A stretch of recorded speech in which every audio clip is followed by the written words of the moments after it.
L'hôtel Radisson s'implante au bord des bassins à flot, à Bordeaux. Et l'idée, c'est un complexe. C'est-à-dire que c'est un programme multifonctionnel avec une partie hôtellerie, des chambres, une partie de wellness, balnéo, et une partie liée à un centre de conférence. Donc c'est une entité complexe, et cette entité complexe, on l'a regroupée dans un volume assez simple, assez sobre, qui est une mégastructure en charpente métallique, qui est un petit peu à l'image des mégastructures existantes au bassin à flot. L'idée, c'est justement d'envisager une imbrication vraie, forte de ces trois entités. Il y a un parking aussi qui est au centre du dispositif. Ce parking, on l'a, conformément au souhait de Nicolas Michelin, qui a aménagé la zone, on l'a complètement intégré à l'intérieur de l'établissement. On ne voit aucune voiture quand on arrive dans le bâtiment.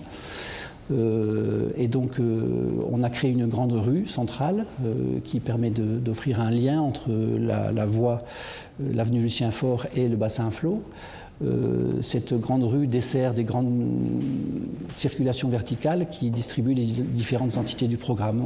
On espère ainsi qu'il y aura une sorte de métissage, de choses mêlées des différents usagers à l'intérieur de cette grande rue centrale, au rez-de-chaussée du bâtiment. Les chambres sont situées en périphérie du dispositif, elles sont mono-orientées sur l'extérieur, elles cachent à l'intérieur et au centre du bâtiment le parking, comme je l'ai dit, sur 3 niveaux. On a des suites qui sont posées sur le toit de cet hôtel, sur le toit du centre de conférence, et donc de manière singulière, au lointain, quand on arrivera sur ce projet, on verra émerger à 27 mètres des volumes qui abritent les chambres qui ont les plus belles vues de l'hôtel. On est orienté sur les 4 points cardinaux.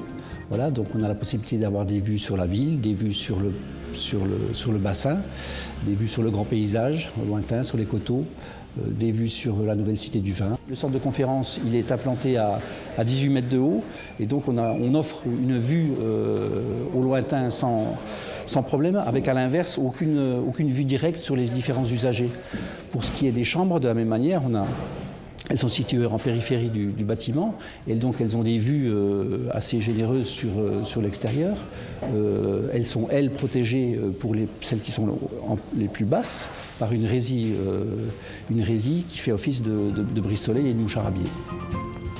L'idée de l'image du bâtiment, c'est pour rentrer en résonance avec le contexte immédiat et environnant. Voilà. C'est une charpente métallique avec une résille à brise-soleil. C'est quelque chose qui permet de préserver l'intimité et qui offre à l'inverse une identité assez singulière dans le lieu.